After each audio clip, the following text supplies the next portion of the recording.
हम लोग ठोस आकृति में जानेंगे कि गोला क्या होता है और अर्धगोला क्या होता है। गोला को स्फीयर बोलते हैं और अर्धगोला को अंग्रेजी में सेमी स्फीयर बोलते हैं। और हम लोग इससे रिलेटेड एक पढ़े थे विरीत और गोला में अंतर भी यहाँ समझ लेंगे। गोला जो होता है एक ठोस आकृति होता है। एक ठोस आकृति इस तरह का होता है जैसा कि हम लोग फुटबॉल देखें। फुटबॉल की आकृति कैसा है कि क्या है, ये गोला है। गोला है, इसी को कहा जाता है गोला।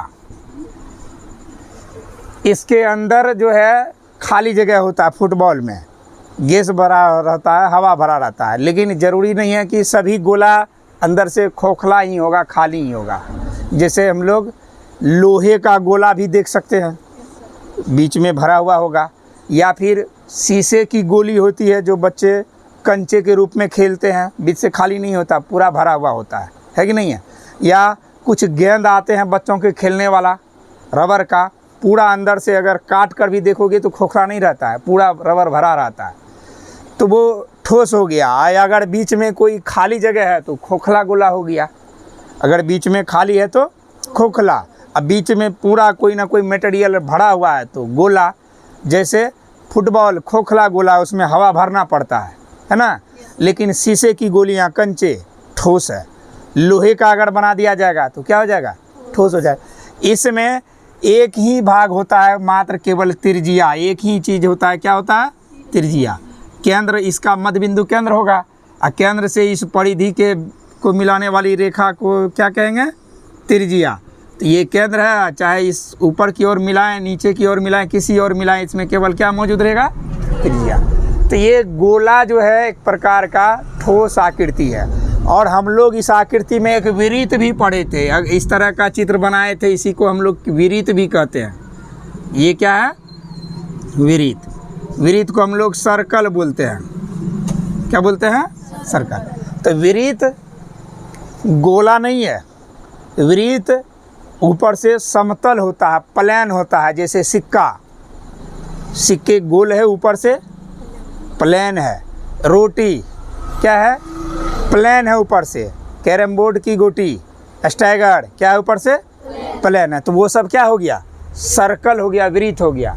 लेकिन उसके जगह फुटबॉल कहेंगे तो फुटबॉल के ऊपर पर प्लेन दिखता है, क्या कर्व है। फुटबॉल इस तरह से कर्व है, टेढ़ा है, तो इसको हम लोग कहेंगे गोला। तो गोला और वृत्ताकार चित्र में हम लोग कभी कभी कन्फ्यूज करते हैं। तो याद रखना है कि वृत्त में भी केवल त्रिज्याएं ही होती है, और दोनों ओर की त्रिज्या मिला दिया जाए तो व्यास बन जाता है ना। उसी तरह गोला में भी त्रिज्या हो सकता है, अगर दोनों छोर को मिला दिया जाएगा तो पूरी चौड़ाई व्यास कहलाएगा। तो वृत्त प्लेन होता है, ऊपर से सतह उसका क्या होता है, प्लेन। लेकिन गोला का सतह ऊपर से कर्व होता है, वक्र होता है, टेढ़ा होता है। तो यह बात ध्यान में रखना है कि गोला ठोस है, वृत्त समतल है। और इन दोनों के फॉर्मूले को अभी हम समझाएंगे। हम अगर गोले के विषय में जानेंगे तो गोले में केवल त्रिज्या मौजूद होता है। फॉर्मूला इसका हो जाएगा गोले का वक्र पृष्ठीय क्षेत्रफल। वक्र पृष्ठीय क्षेत्रफल बराबर 4 पाई r स्क्वायर। वक्र का मतलब होता है चारों ओर। वक्र का मतलब हम लोग पढ़े थे ना, चारों दीवार। अब देखो ये चारों दीवार अगर गोला का हम बंद कर दिए, चारों ओर का दीवार, तो इसका फॉर्मूला हो गया 4 पाई। लेकिन गोला का चारों दीवार जब बंद ही हो गया तो कहीं खुला हुआ रहा क्या, जब खुला हुआ नहीं रहा तो गोले का संपूर्ण पृष्ठीय क्षेत्रफल भी यही हो गया। गोले का संपूर्ण पृष्ठीय क्षेत्रफल, संपूर्ण पृष्ठीय क्षेत्रफल, यह भी फार्मूला क्या हो गया, 4 पाई r स्क्वायर। इसका मतलब है कि गोला का चारों दीवार का क्षेत्रफल के है, अर्थात वक्र के है या संपूर्ण के, गोला में अलग अलग नहीं होता। इस बात को हमेशा सेट कर लेना है। हम लोग बेलन में, शंकु में वक्र का अलग, संपूर्ण का अलग पढ़े थे, लेकिन जब गोला की बात आए तो हम जब चारों दीवार की बात करेंगे, चारों दीवार चारों ओर से घेर ही लिया, तो कोई भाग बचा नहीं, तो वही वक्र भी है वही संपूर्ण भी है। कोई दिक्कत? तो गोला का संपूर्ण पृष्ठीय क्षेत्रफल के लिए ये 4 पाई स्क्वायर और वक्र पृष्ठीय क्षेत्रफल के लिए भी 4 पाई स्क्वायर। जहाँ आर गोले की त्रिज्या है, अगर व्यास दिया हुआ रहेगा तो त्रिज्या को आधा कर लेंगे। उसके बाद तीसरा फॉर्मूला होता है गोले का आयतन बराबर गोले का आयतन। गोले का आयतन का फार्मूला होता है 4/3 pi r cube. 4/3 pi r cube. ये गोला के विषय में जाने। अब गोला के बाद हम लोग अर्धगोला जानेंगे। वृत्त को भी हम समझा देंगे, वृत्त का भी फॉर्मूला इसमें हम ऐड कर लेंगे। गोला के बाद अब अर्धगोला क्या होता है इसको जान लेते हैं। अगर एक गोले को हम बीचों बीच काट ले, जैसे हमारा नारियल जो होता है बीच में गोला है, और नारियल के टुकड़े को काट ले इस तरह से, जैसे ये गोला है और इसको बीचों बीच काट लिया जाए। मान लो एक इस तरह से किसी भी धारदार चाकू से काट लिया जाएगा तो आकृति इस तरह से बढ़ जाएगा, 2 भाग में बटेगा ना, तो 2 भाग में बढ़ जाएगा। एक भाग इस तरह का ऊपर में बन जाएगा। दोनों भाग को अलग अलग कर देते हैं। ये ऊपर वाला हिस्सा अलग हो गया और फिर ये वाला हिस्सा अलग हो गया और दोनों को फिर ऊपर कर देंगे तो दोनों फिर मिल के क्या बना लेगा? गोला बना लेगा। तो जब किसी भी ठोस गोले को बीचों बीच किसी धारदार चीज़ से काट लेते हैं तो इस तरह का 2 भाग में बट जाता है, आधा आधा भाग में बढ़ जाता है। और इसको काटते कहाँ से? आधा आधा भाग में बांटने के लिए व्यास से काटते हैं।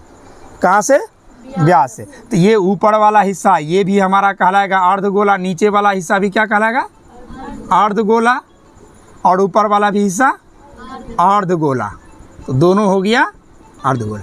इसमें भी कुछ नया चीज़ नहीं है। अब इसका जो बीच वाला सेंटर है, इस बीच वाला सेंटर को इस छोर को मिलाएंगे तो क्या कहलाएगा? ये भी त्रिज्या है और ये भी त्रिज्या है। चाहे ये वाला गोला को भी अब सीधा कर लेते हैं, इसको सीधा करके दिखाते हैं। ऊपर वाला गोला को भी हम सीधा कर लेते हैं ताकि समझने में आसानी हो। ये भी हमारा क्या हो गया? गोला, अर्धगोला। हाँ, अब इसमें ध्यान दो, ये बीच वाला सेंटर क्या हो गया? केंद्र। केंद्र से हम इस किनारे की दूरी को मिलाएंगे तो यह भी त्रिज्या का माप देगा, यह भी क्या किसका माप देगा? लेकिन जब हम आधा दूरी लेंगे तो ही ना त्रिज्या। लेकिन अगर संपूर्ण दोनों ओर के क्षेत्र का दूरी लेंगे तब व्यास कहलाएगा। तो अर्धगोले में भी नया चीज़ नहीं रहता है। अगर पूरा दोनों छोड़ के दूरी हो जाएगा तो व्यास, आधी दूरी होगा तो त्रिज्या। कोई दिक्कत? अब गोला में और अर्धगोला में अंतर यही है कि गोला का संपूर्ण भाग जो था उसको बीचों बीच काट के आधा कर दिए तो अर्धगोला हो गया। इसलिए इसका फॉर्मूला में भी अगर हम अर्धगोले का फॉर्मूला लिखेंगे, अर्धगोले का फॉर्मूला, तो अर्धगोले का वक्र पृष्ठीय क्षेत्रफल, अर्धगोले का वक्र पृष्ठीय क्षेत्रफल, वक्र पृष्ठीय क्षेत्रफल। तो वक्र पृष्ठीय क्षेत्रफल लिखेंगे तो सब गोले का वक्र पृष्ठीय क्षेत्रफल 4 पाई स्क्वायर होता था, इसको आधा कर देंगे, कितना हो जाएगा? 4 पाई स्क्वायर। 4 का आधा 2 ना, तो अर्धगोले का वक्र पृष्ठीय क्षेत्रफल गोले का आधा होगा, चूँकि गोले को ही तो बीचों बीच काटे हैं ना। तो 4 पाई स्क्वायर का आधा कितना होता है? 2 पाई आर स्क्वायर। कोई दिक्कत? गोले का याद रखेंगे, अर्धगोला का रखने की ज़रूरत नहीं है, क्योंकि हम जानते हैं कि गोला को काट कर बीचों बीच आधा किया गया, इसलिए गोले का वक्र पृष्ठीय क्षेत्रफल 4 पाई स्क्वायर, तो अर्धगोले का वक्र पृष्ठीय क्षेत्रफल 2 पाई स्क्वायर आधा। लेकिन अब अर्धगोले का अगर संपूर्ण पृष्ठीय क्षेत्रफल की बात कहा जाए, अर्धगोले का संपूर्ण पृष्ठीय क्षेत्रफल, संपूर्ण पृष्ठीय क्षेत्रफल, तो इसमें बदल जाएगा। अब कहोगे कि ये क्यों बदल गया? रीजन जानो। संपूर्ण में तो देखो ये वाला हिस्सा तो केवल वक्र कहलाएगा ना, और ये जो ऊपर वाला मुंह खुला हुआ है, जैसे अगर अर्धगोलाकार कटोरा हो जाए और मुंह खुला हुआ है तो इसको ढकेगा नहीं, ये वाला हिस्सा भी संपूर्ण में आएगा ना। ऊपर से बंद करेंगे ना, इसे बंद करेंगे तो ऊपर से ऊपर वाला कौन सा सतह बंद हो गया? वृत्त का एगो सतह बन गया। ऊपर वाला सतह कौन बन गया? ये वृत्त का सतह। और ये वृत्त का सतह तो इसमें एक्स्ट्रा सतह हो गया जो कि हमारे गोले में नहीं था। गोले में तो चारों ओर से अपने आप बंद हो गया था, लेकिन इसमें अर्धगोले में बंद करने के लिए ऊपर से एगो ढक्कन की ज़रूरत पड़ा। कैसा ढक्कन? वृत्ताकार ना। तो हम लोग अगर अर्धगोले का संपूर्ण पृष्ठीय क्षेत्रफल जानेंगे तो उसमें हम क्या करेंगे? वक्र पृष्ठीय क्षेत्रफल का फॉर्मूला होता है 2πr²। इसमें एगो वृत्ताकार सतह जुड़ गया अलग से, ऊपर से वृत्ताकार सतह जुड़ा ना ये, तो ये वृत्ताकार सतह का क्षेत्रफल क्या होता है? πr। तो 2πr² में अब πr² मिला देंगे, एगो πr² और मिला दिए तो कितना हो गया? 3πr²। कितना हो गया ये? 3πr²। 3πr²। तो अर्धगोले का अगर संपूर्ण पृष्ठीय क्षेत्रफल पूछा जाए, अर्धगोले का संपूर्ण पृष्ठीय क्षेत्रफल, तो वक्र पृष्ठीय क्षेत्रफल तो है ही, उसमें एगो ढक्कन देना पड़ेगा ऊपर से, वृत्ताकार ढक्कन, जिसको हम लोग πr² से संकेत करेंगे क्षेत्रफल में। तो दोनों मिला देंगे तो कितना हो गया?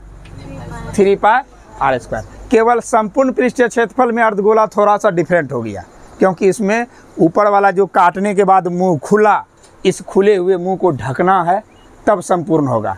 अगर मुंह ढका हुआ नहीं है, छोड़ देते हैं, तो केवल वह वक्र होगा। बात समझ में आया? फिर अर्धगोले का आयतन बराबर अगर पूछा जाए, अर्धगोले का आयतन बराबर फॉर्मूला होता है अर्धगोले का आयतन। तो ये भी कुछ नहीं करना है, इसमें भी हम गोले के आयतन को आधा कर लेंगे।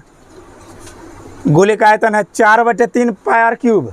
तो 4/3 का आधा होता है 2/3। 4/3 का आधा 2/3। तो इसका आधा कर लेंगे 2/3 πr³। 2/3 πr³। तो हमारा संपूर्ण पृष्ठीय क्षेत्रफल, वक्र पृष्ठीय क्षेत्रफल, आयतन, गोला अर्धगोला से रिलेटेड यही है। हम इसमें अब वृत्त एक जोड़ देते हैं कि वृत्त गोला में अंतर है। हम पहले से भी बता रहे हैं, वृत्त जो एक सर्कल है जिसका कि सतह प्लेन होता है, लेकिन गोला जो होता है कर्व होता है। अब वृत्त से जुड़ा फॉर्मूला हम इस और लिख लेते हैं, नोट में लिख लो। वृत्त का क्षेत्रफल πr²। यहाँ हम एक सर्कल बना देते हैं और ये सर्कल हो गया, इसका केंद्र है, ये त्रिज्या है, ये वृत्त। वृत्त का क्षेत्रफल πr²। वृत्त की परिधि बराबर 2πr। वृत्त की परिधि बराबर, तो सर्कल का जो क्षेत्रफल होता है, ये चारों ओर के बीच का ये वाला भाग, ही घिरा हुआ भाग जिसको हम घेर रहे हैं, और परिधि जो होता है चारों किनारे की, चारों दिश किनारे की कुल लंबाई। और तीसरा हम लोग पढ़े हैं, वृत्त की त्रिज्या बराबर हमेशा व्यास का क्या होता है? वृत्त की त्रिज्या बराबर व्यास बटे 2। व्यास बटे 2। और वृत्त का व्यास बराबर त्रिज्या गुना 2। व्यास बराबर 2 गुना त्रिज्या।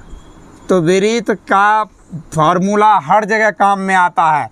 बेलन के आधार में भी काम आया था, शंकु के भी आधार में, और अर्धगोला का भी एगो आधार हो गया। अर्धगोला का भी एक आधार हो गया। तो वृत्त से रिलेटेड हमेशा याद रखना है, अगर बेलनाकार आधार का क्षेत्रफल कहेगा तो वृत्त का क्षेत्रफल, बेलनाकार आधार की परिधि कहेगा तो वृत्त की परिधि। ठीक है, तो हमारा ये गोला अर्धगोला का फॉर्मूला कंप्लीट हो गया। मुख्य रूप से हमें कुछ समझना है, कोई दिक्कत?